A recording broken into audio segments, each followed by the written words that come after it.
develop full-fledged Alzheimer's disease.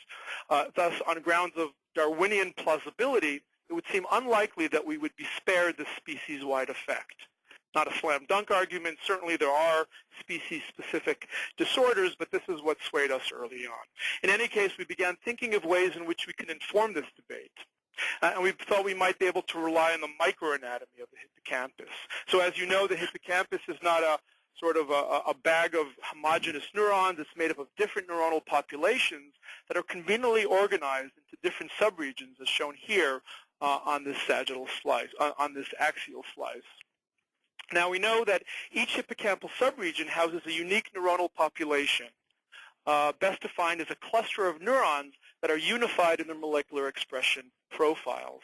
And it's this molecular anatomy of the hippocampus that accounts for why each individual hippocampal subregion is differentially vulnerable to mechanisms of dysfunction. So anything that targets the hippocampus does so by differentially targeting one hippocampal subregion over another. And so we reasoned that if we could show that aging and Alzheimer's target different subregions of the hippocampus, that would go a long way to establishing that, in fact, these are mechanistically distinct processes.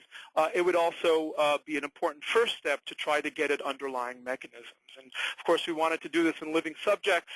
Early on, we appreciated that we would need an imaging technique that needed to fulfill three basic requirements in order to really address this challenging question. The hypothesis that Alzheimer's and aging are mechanistically distinct. One, we needed a technique that was sensitive to function, and this comes out of the pathophysiology of Alzheimer's and aging. The earliest and most informative stage of Alzheimer's can be called the cell sickness stage, characterized by synaptic dysfunction before cell loss and plaques and tangles. We need a technique that has very